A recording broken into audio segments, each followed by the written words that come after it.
vidéo sur l'attaque des Oklahoma City Thunder face aux Denver Nuggets de la nuit dernière et quelles ont été les clés tactiques, ce qu'ils aiment bien faire sur le terrain. Donc on part directement avec Jalen Williams en porteur de balle. Et donc on a un écran là ici de Chet Holmgren. Alors ce que OKC aime bien faire en fait souvent c'est personne sur les ailes ici. Et ils aiment bien avoir 3 joueurs à cet endroit du terrain, dont un, Isaiah Joe là précisément, qui se place en fait dans le dunker spot. Là on a un Chet Holmgren qui pop. Et du coup on a Jalen Williams qui a tout cet espace pour attaquer. Et du coup, vu que c'est à Jokic de faire la rotation, on a un Isaiah Joe un peu en release valve, en fait, en point de décompression, qui permet en fait à Jalen Williams, si Jokic monte, eh bien il a une solution de passe facile pour Isaiah Joe. Donc là c'est ce qui va se passer, et puis Isaiah Joe peut finir en flotteur. Là pareil, sauf que cette fois c'est avec Shai Gilgeous-Alexander et on a un écran, enfin un ghost screen même de Chet Holmgren. À savoir que OKC ils aiment bien faire des ghost screens pour créer en fait des confusions dans la défense, parce que généralement les équipes soit elles drop soit elles switch, et là au moins ça crée une confusion. Donc là il va ressortir sur Chet Holmgren, et en fait ce qu'on peut voir c'est que vu que Chet Holmgren il a pop, en fait Michael Porter Jr. doit venir faire un énorme close-out. Donc du coup, le close-out est fait, sauf que la qualité de Chet, c'est de pouvoir attaquer cet espace-là, puisque c'est pas un pivot qui sait pas dribbler, lui il a des qualités de dribble. Donc là, hop, il va attaquer. Et ensuite, eh bien là, qu'est-ce qu'on voit? On a un Luguensdort, pareil, qui vient se présenter dans le dunker spot, vu qu'on a 3 joueurs des Nuggets qui sont venus aider. Donc là, hop, la passe à Luguensdort, qui peut finir avec la faute. Encore un système en ghost screen de Chet Holmgren qui pop. Et pareil, on a Isaiah Joe qui était dans le dunker spot et là qui vient attaquer Jokic. On le voit dans l'espace. Là en fait les Nuggets s'attendaient à cette action là. Donc on a un Jokic qui vient pas aider. Et là Isaiah Joe du coup ne peut pas terminer comme tout à l'heure là où il a pu faire un petit jump shot. Mais il attaque en fait Jokic dans l'espace qui a pas une énorme mobilité. Donc il peut l'attaquer et finir en pull-up. Donc là, on a ce qu'on appelle une pistol action. Donc une pistol action, en fait, tout simplement, c'est un écran d'un petit pour un autre petit. Et là, en fait, ce qui est très bien, c'est que ça provoque déjà le switch de Julian Strawther, qui n'est pas connu pour ses qualités défensives. Donc du coup, hop, on a Julian Strawther face à Shai Gilgeous-Alexander, et puis il peut attaquer avec tout cet espace-là, et du coup, il provoque la faute. Jalen Williams cette fois, pareil qui va porter la balle, et ce qui va être intéressant en fait c'est qu'on va avoir plusieurs feintes d'écran. Donc là on a Dieng qui vient essayer de poser un écran, puis Caruso, comme on a pu le voir ici si je rembobine. Là Caruso, et en fait la véritable action ça va être Isaiah Joe ici qui va faire une course croisée comme OKC aime bien faire pour créer une confusion.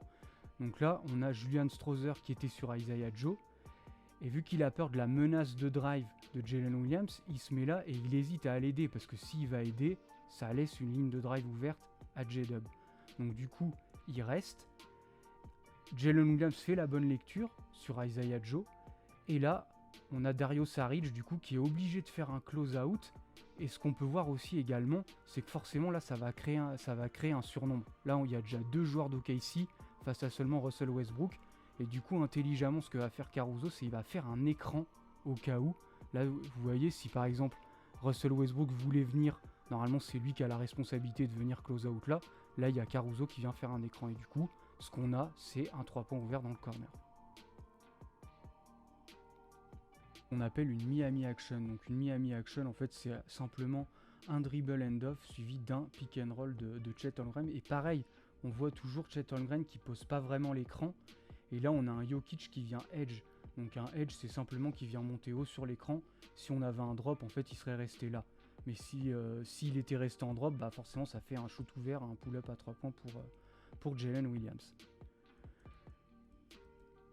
Donc là, il reset l'action parce que ça n'a pas marché. Et pareil, on a Jokic qui vient encore edge, limite trap.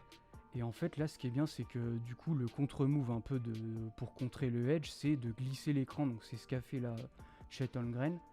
Et là, Chet Holmgren est bien trouvé au milieu de la raquette. Donc là, du coup, on voit tous les joueurs de Denver. Là, la raquette est contractée autour de Chet et il peut finir en pull-up parce que, bon, on le sait, Westbrook n'est pas un bon protecteur de cercle vu que c'est un petit.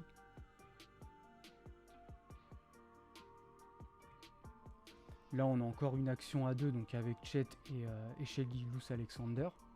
Et là, voilà, là c'est encore une action où OKC, il se passe plusieurs choses dans une même action.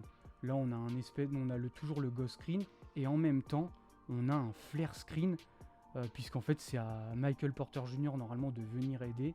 Donc du coup, on a ce flare screen de Aaron Wiggins. C'est comme ça, Chet va pouvoir se présenter ici à la ligne à 3 points et il va pouvoir envoyer un catch and shoot.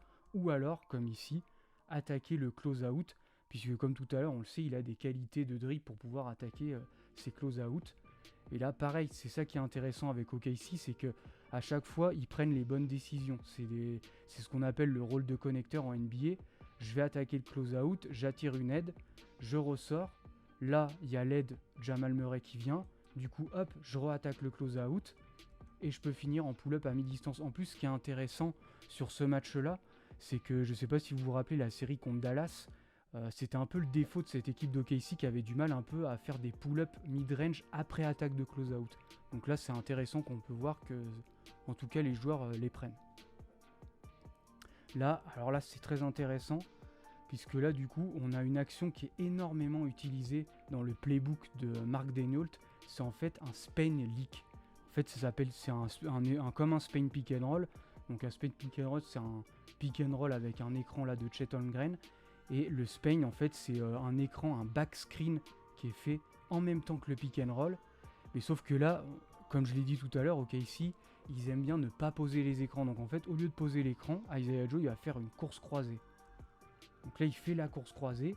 Et du coup, pareil, là, on voit, ça provoque des décisions en fait dans la défense adverse. Là, déjà, il y a eu un switch. Là, pareil, il y a eu un switch. Et du coup, pareil, Jamal Murray, il veut pas laisser Isaiah Joe tout seul. Donc là, on le sait, Shai Gilgeous-Alexander qui est très fort sur drive, qui va du coup driver dans la raquette. Et pareil, c'est venu aider. Donc là, il y a Jokic, ça oblige à Jokic à faire un très très long close-out. Et du coup, là, on a un Luguentz-Dort, pareil, qui vient pull-up à mi-distance.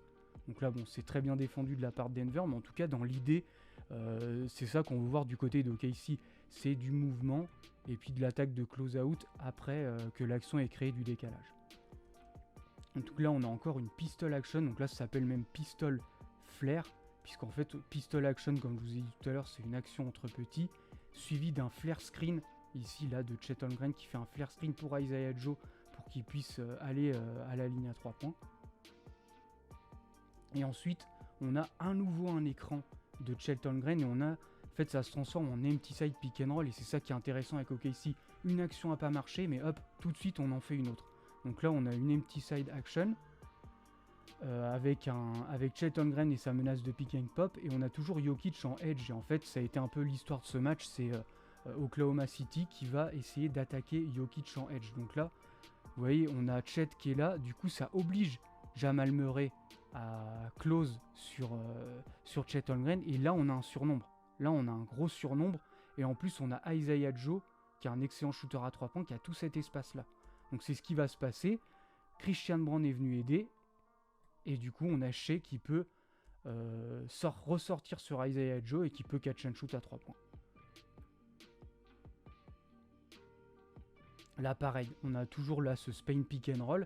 Et ce qui est intéressant, comme je vous disais tout à l'heure, c'est que tout à l'heure c'était Shai et maintenant c'est Jalen Williams qui fait l'action. Et en plus, pareil, ce qui est bien, c'est que c'est pas forcément un big. On voit normalement dans les équipes habituellement, on voit le big poser l'écran. Bah là non, c'est deux petits. On a Dort qui vient poser un écran et on a Isaiah Joe qui vient poser le back screen.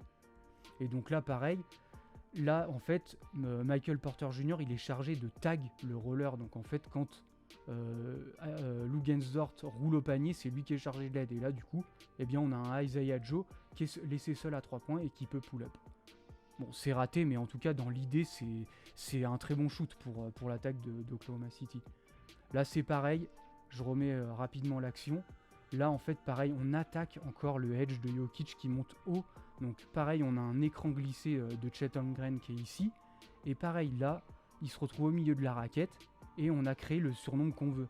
1, 2, 3 joueurs de Denver face à 1, 2, 3 et 4 joueurs d'OKC. Et là il peut, pareil, toujours sur ce dunker spot, il ressort sur Luguentz Dort qui peut aller finir. Là on a un stagger screen. Donc un stagger screen, c'est tout simplement un écran ici, plus un autre ici. Donc 2 écrans, 2 pin down d'affilée. Et c'est ça qui est intéressant, c'est qu'on a un Shai Gilgeous-Alexander là qui est mis en mouvement.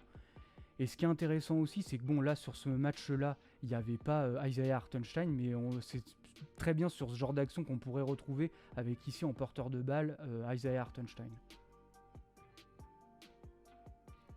Donc là on a comme, en fait ça fait comme une double zoom action, on a un double pin down, puis le dribble end off. Et pareil, encore une fois, c'est quoi le but de ça? C'est d'attaquer le edge de Jokic et du coup, directement, il y a la pocket pass disponible et Chet Holmgren est trouvé. Et en plus, ce qu'on voit c'est qu'il n'y a que des petits, donc Chet Holmgren il peut finir facilement au dunk. Là on a un J-Dub en porteur de balle. Et là en fait c'est de l'early offense, pardon. Donc en fait l'early offense c'est l'attaque très tôt sur l'horloge. Vous voyez il reste 20 secondes sur l'horloge. Et ce qu'aime bien faire OKC, c'est poser un flare screen souvent pour Chet Holmgren qui puisse avoir un shoot ouvert à 3 points. Donc là il le prend pas puisque Jamal Murray est là. Mais il va pouvoir l'attaquer comme tout à l'heure. C'est un pivot qui peut attaquer balle en main, qui ressort rapidement sur Jalen Williams. Et pareil là on a le petit flotteur. Donc c'est bien que OKC prenne un peu ses shoots en mid-range. Comme je disais, dans la série face à Dallas, ils avaient du mal à faire ça. Donc là, pareil que tout à l'heure, on a plein de feintes d'écran. Et là, ce qui est intéressant, c'est que le joueur ici va embarquer et Jamal Murray et Russell Westbrook. Donc là, en fait, Shai Gilgeous-Alexander va avoir tout cet espace disponible. Et en plus, on a un mauvais défenseur avec Dario Saric, enfin un pas très bon défenseur, qui va être sur lui pour le défendre. Donc là, on a aussi Aaron Wiggins, c'est bien parce qu'à chaque fois il reste pas au même endroit. À chaque fois les joueurs d'OKC sont en mouvement. Et là on a un Aaron Wiggins qui va aller pop à 3 points. Et en plus c'est un peu une feinte parce que du coup là on a Dieng, ça ressort pour Dieng. Dieng pareil qui prend vite la bonne décision, qui ressort. Et hop, extra pass et un catch and shoot de Shai Gilgeous-Alexander. Donc voilà pour cette vidéo débrief d'Oklahoma City. Donc on peut voir que c'est intéressant toutes les actions qu'ils arrivent à mettre en place. Donc j'espère que cette vidéo vous aura plu. Et puis n'hésitez pas à vous abonner. Et puis je voulais aussi faire un petite dédicace à Greg de Dunk Hebdo et Valou. Parce que c'est lui un peu qui m'a donné l'idée de la vidéo. Parce que c'est ce qu'on en parlait ce matin. De passer d'un dunker spot à l'autre, c'est intéressant dans l'attaque de Casey. Puis aussi je vous invite aussi à suivre l'équipe We Are Thunder avec Constant, qui est aussi dans l'équipe Dunk Hebdo, où ils font souvent des débriefs de match. Voilà, je vous remercie.